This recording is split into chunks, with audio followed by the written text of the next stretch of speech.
Namaskar, I'm Ashok Vyas, and what happens to us in our life is partly depending on how situations unfold for us, but more it depends on how we respond to our surroundings. And there is another element which is known as having adventurous spirit or having the courage to take risks. How risk taking has helped many entrepreneurs in reaching the heights where we say that he's a billionaire or a millionaire, and there are some people who chose uh, to stop their journey because they feared what will happen. So, how to deal with uncertainty and be creative enough to have calculated risks? We are going to be talking about this theme with Major Mohammed Ali Shah Sahab. Major Sahab, Jai Hind. Jain, sir. So let us request you to recollect your days in army, and I think the soldier is always risking his life. He so how risk factor uh, plays out in the personality of a soldier. What is your observation and experience? So, the greatest risk in life is not having taken a risk at all. It's like if I have to explain to you, Yes. we are standing on the edge of a cliff. So, come to the edge. No, no, no, we'll fall. Come to the edge. No, we'll fall, we'll fall, we'll fall. They came to the edge and they flew. So, just when the caterpillar thought it is the end of the world,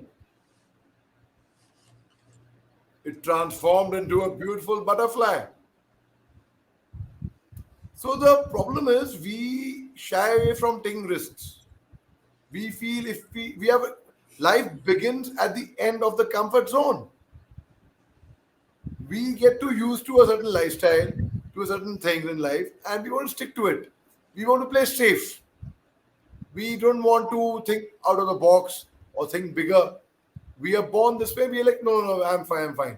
I'm happy with my. So I can, but I can guarantee you one thing. A lot of us who are listening to us over here would have a regular 9 to 5 job and they would not be happy with it. They would have Monday morning blues. They would wait for the weekend. Ah, Friday evening, yes, weekend party. But, and they would want to, in the heart of hearts, they would somewhere want to quit their job and start an enterprise of their own business, be an entrepreneur, work for themselves, be their own boss, in a way self-employed or have the freedom. But they say no. I'm compelled. I have responsibilities. I'm compelled. I'm bound by this job. I want to leave this job, but I cannot afford to. So there's never a right time to do anything. We keep waiting. No, no, no. I have to clear my house loan. I've taken a house loan for 20 years, 30 years, and EMI. My car is on loan. I have to repay that EMI and then I will do it. We keep procrastinating. We keep waiting for the right moment to arrive in our life. And before we realize, before we know, life has just passed us by. Okay, so here is the decisive moment. It is very difficult for someone to identify that this is the right moment, and I think there could be no definite formula applicable for everyone. Yet, in your view, how not to get to the side where you are actually risking your life on the edge? Sir, So we are, tell me one thing. What is the guarantee that I hope it happens? That I hope it happens that I hope we all are safe and sound and we all are hale and healthy. But what is the guarantee that you will wake up from your bed tomorrow morning? For anyone, what is the guarantee that while crossing the road, A fast moving vehicle will not hit you. So if life is, they say it's short. They also say life is long. Basically, life is unpredictable. And to achieve anything in life, to do something extraordinary in life, they say you have to forego something. You have to sacrifice something. You to give to gain something. You have to give something. But I say to do something in life, to gain something extraordinary in life, you have to do something which is even more extraordinary. Only if you do that something extraordinary can you achieve extraordinary results. The I bigger think the risk, the larger the gain. It can you also be the bigger the risk, the bigger the loss. Now, how do we gauge? How do we decide what is the element of risk that we should take? I'll tell you a small story. So, as a child, I want to be an actor. I love theater, I love performing. So, I planned that, okay, for that, I have to train myself as an actor, I have to go to a drama school, and I have to educate myself in that field. I didn't get admission in the drama school, in the National School of Drama, twice. And I said, okay, let me join the army. I will train myself for 5 years and I would serve the country and I would equip myself with a lot of life skills thereafter. So when I was in the army, I learned about planning, about strategy, about foreseeing things, sensing danger beforehand. So after the army, I did my management from IIM Calcutta, and then I was making a shift to Bombay, where the film industry is in India. Like in US, it's in Los Angeles, if I'm not mistaken. yeah, In the Hollywood industry. Similarly, in India, the Indian film industry is in Mumbai. everyone knows. Yeah, Now, I was to make a shift to Mumbai, and the biggest problem is where will you stay? Where will you eat? Your Adam logistics and the rent. Where will the rent come from?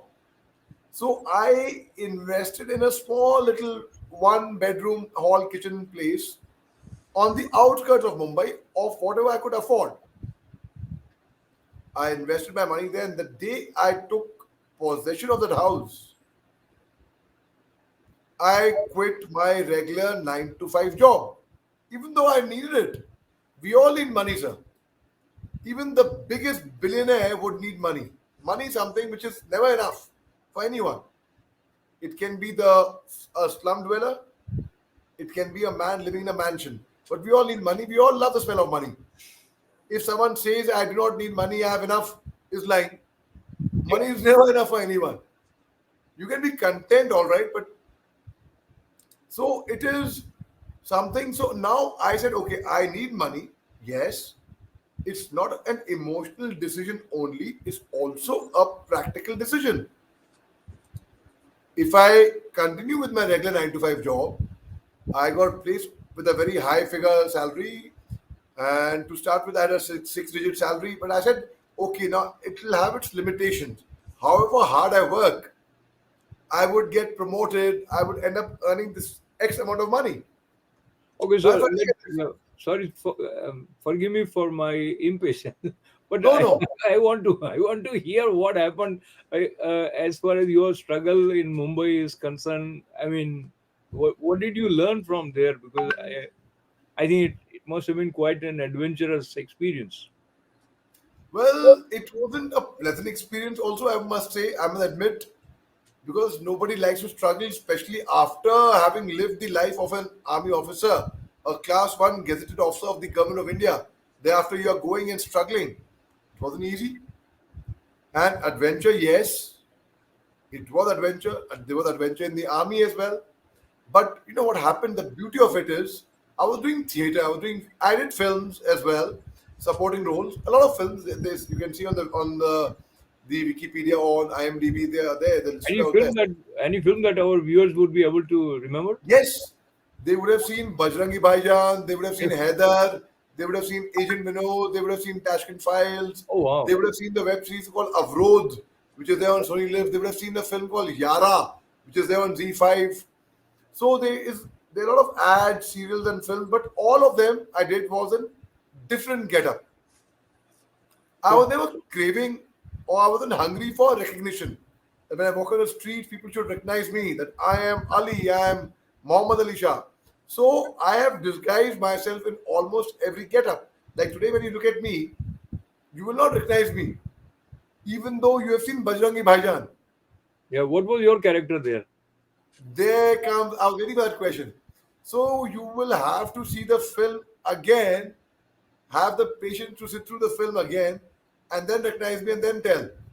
What No, otherwise, no, if you want to do a shortcut, it is shortcut. there available on YouTube. You put my name on YouTube, and you put those film name. Those scenes appear automatically. I see. I see. That's a shortcut way. I'm telling you. Right. So So how was it working in the film industry? okay, not very enjoyable. Just about okay. It was very enjoyable in the army. It was very enjoyable in the world of theater, but theater does not pay you. It doesn't pay you enough. It doesn't keep your kitchen fires burning.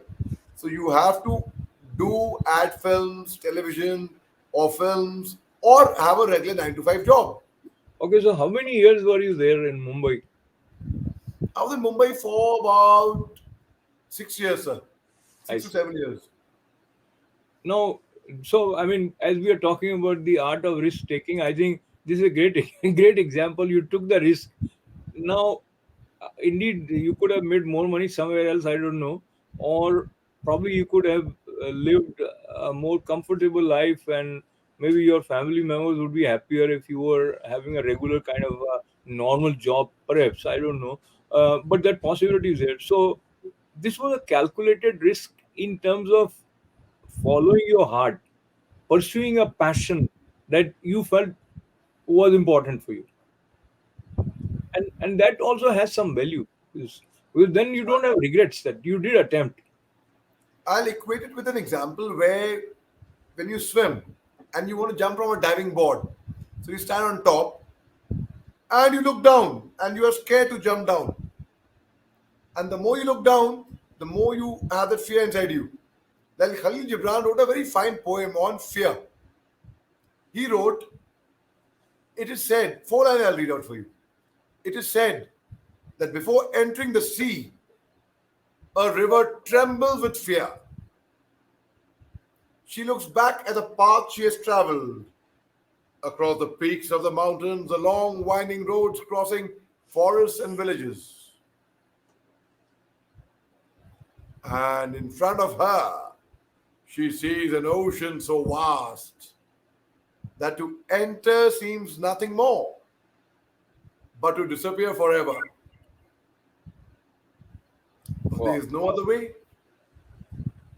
The river cannot go back. Nobody can go back. To go back is impossible in existence. The river now takes the risk of entering the ocean. It is now that the river will know it's not about disappearing into the ocean, it is about becoming the ocean. Wow.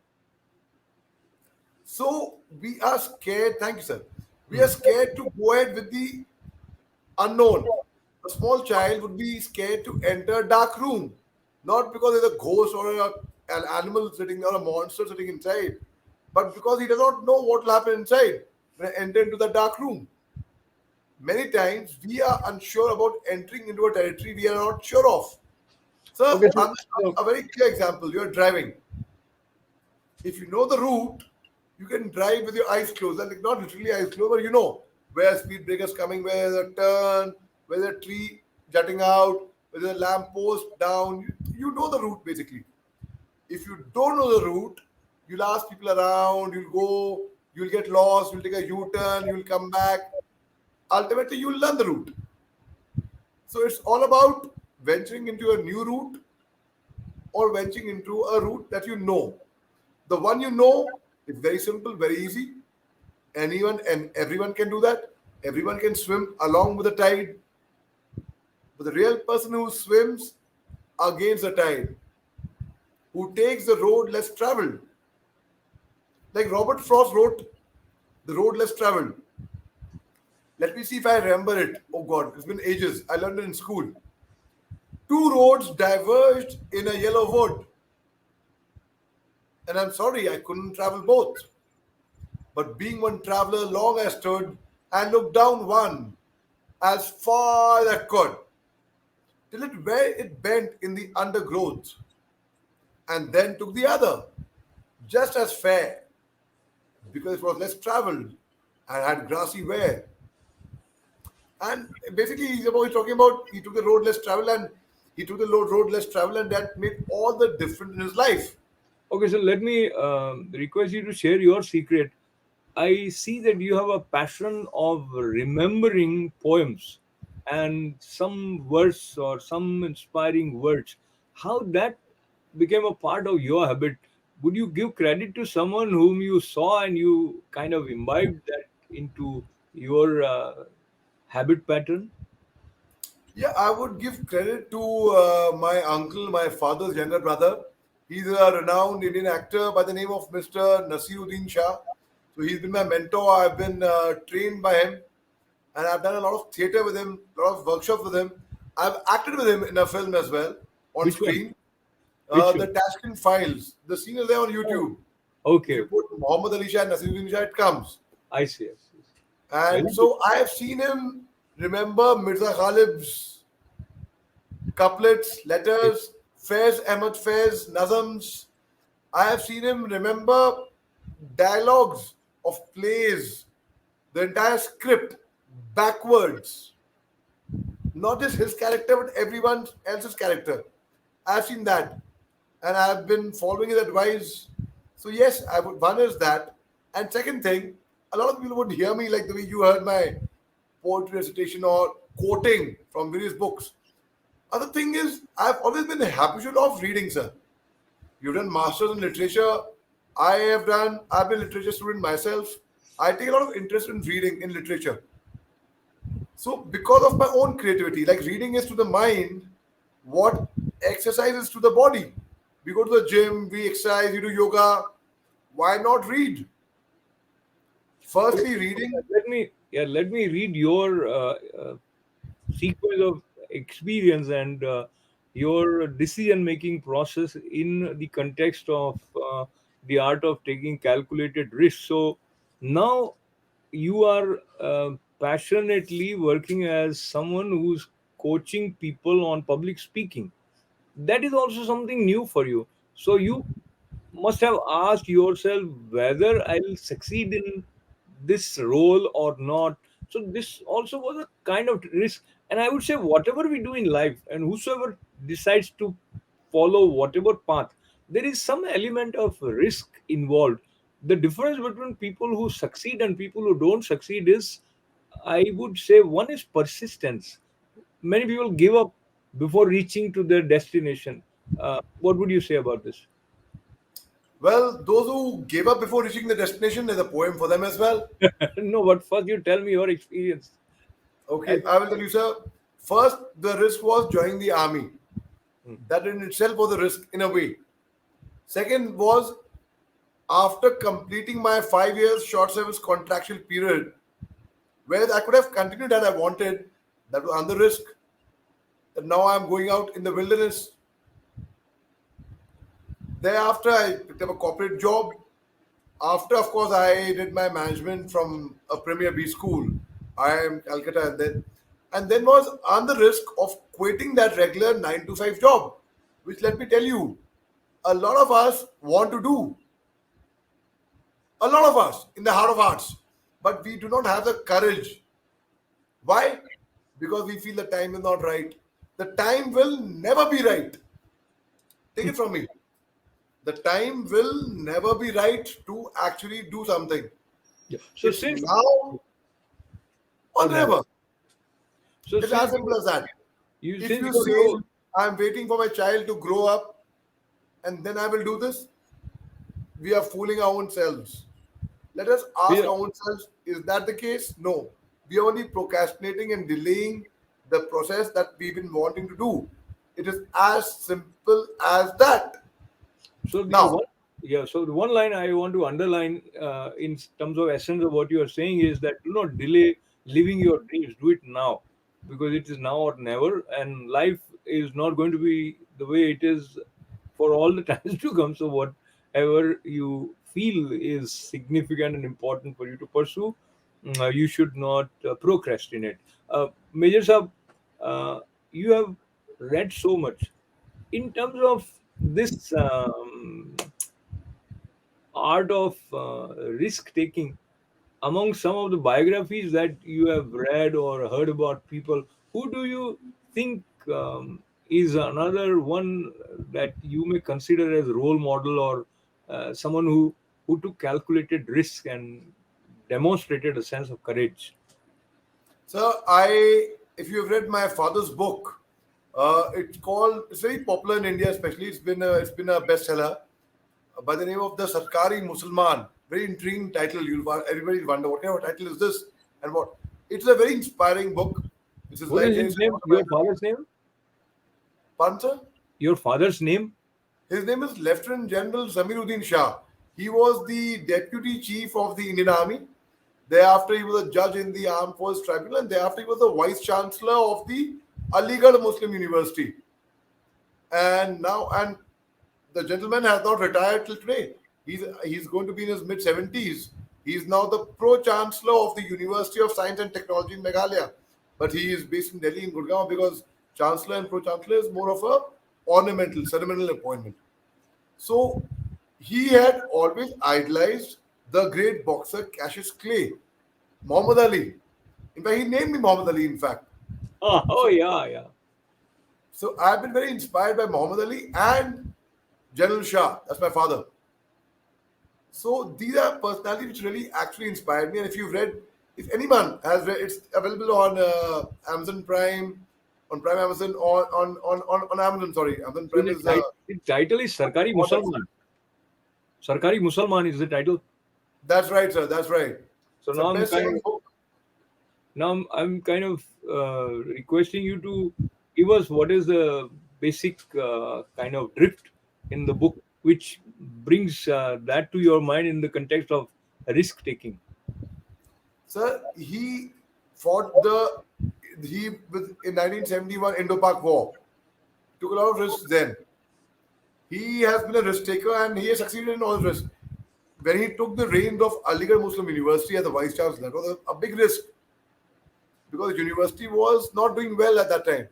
He brought it to be the number one university of the country as ranked by the Times Higher Education Ranking, which is one of the most reliable rankings in the world.